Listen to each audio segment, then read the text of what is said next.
We begin in New York, where jurors have now wrapped up day one of deliberations in Donald Trump's hush money case. 7 men and 5 women are considering whether or not the former president committed a crime.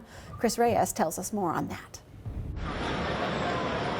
No more witnesses to take the stand. Closing arguments have been delivered. The judge has given this jury instructions, and now the countdown is on for this historic decision. Could be a verdict, could be a hung jury. We simply don't know. Now, it goes without saying that the stakes are high. After all, Donald Trump is not only a former American president, he is also the presumptive Republican nominee. And of the 4 criminal cases that he's facing, this could be the only one to conclude before this year's November vote. Now, this morning, the judge instructed the jury on details of the case, the legalities of the charges, 34 counts of falsifying business records in connection to hush money payments made to Stormy Daniels and others leading up to the 2016 presidential elections. A couple of notable things from the judge. The jury can't convict on Michael Cohen's testimony alone, the prosecution's star witness, given that Cohen is an accomplice in this case, the judge told the jury. He also implored them to consider fairly all of the evidence presented in the case and reminded them that this is not about how they feel about Donald Trump. Soon as the jury went into deliberations, Trump spoke to the media outside of the courtroom. Mother Teresa could not beat these charges. These charges are rigged. The whole thing is rigged.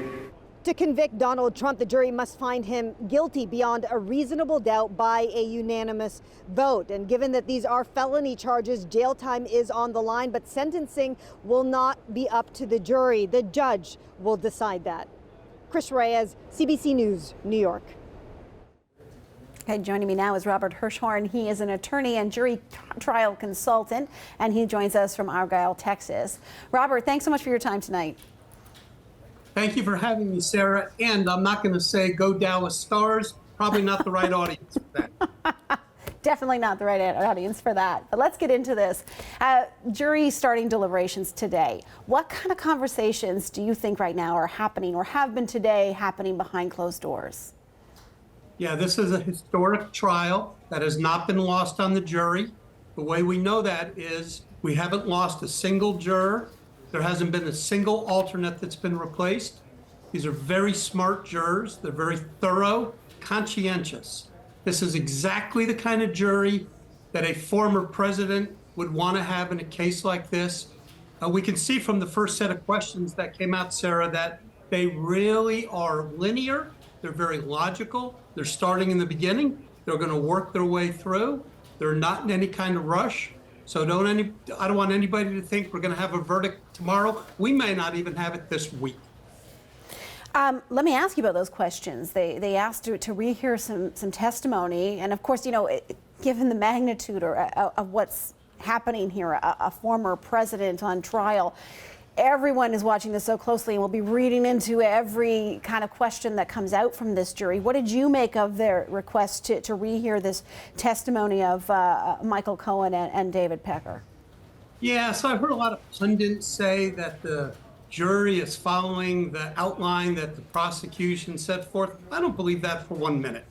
You've got 2 lawyers on that jury. You've got some financial folks, software engineer, really, really bright folks. And I think they're real linear. And so what I think they're going to do, given they know the consequences, they know what's at stake with this trial, they're just going to go really slow and really thorough through all the key parts. And this is the first key meeting. One of the interesting pieces of information that came out from the note, Sarah, is that they wanted to know Pecker's version of what happened at the meeting versus Cohen's version. And I think that was to see how close those 2 versions match up. And that's going to kind of be the first starting point on what they're starting to think about Michael Cohen, the person that's been described as the MVP, which I dub the most valuable perjurer for the prosecution. You say off the top that you think that the jury understands the historical significance of what they're doing here. This is, as we just heard our reporter say, possibly the only trial. It's the only criminal trial, but it is also possibly the only trial that's going to come to an end before the election happens.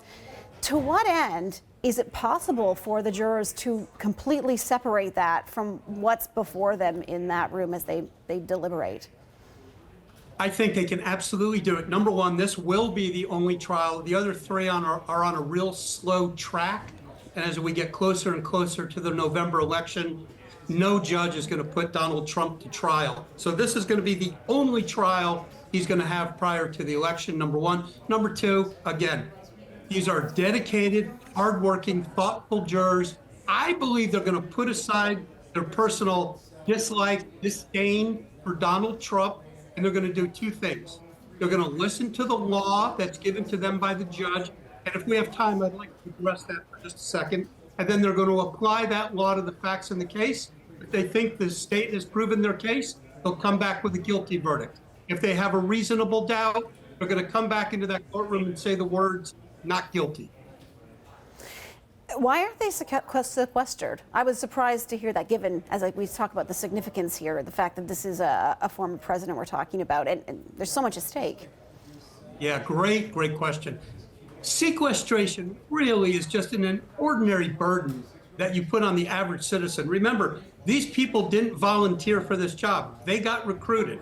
It's one of the greatest services you can provide to your country, whether you're in Canada or the United States. If you get a summons for jury duty, please don't look for a way to get out of it. Please go and serve your community, your country. Sequestration is so hard, so overwhelming on the average juror that I believe that this jury, even though they're not sequestered, they can set aside what they hear. They can set aside what people might be saying to them, what might come across on their phone. And I really and truly believe that they're going to give Donald Trump a fair trial, and they're going to decide it only on the evidence and the facts. But if we have a minute, I want to say one thing about the instructions. New York has a really strange, they have a really strange rule. And the rule is the judge reads the instructions to the jury, but they can't get a copy of it. We're in the year 2024. I don't understand why the jury doesn't get a copy of the instructions. It's the law. It's the recipe for them to do their job. I think it's a really antiquated rule. I think it needs to be changed. But you're going to see the second note that came out, they wanted the judge to read back some of the instructions. All of that would be solved if the judge simply gave every single member of the jury a copy of what we call in the States the jury charge, the law.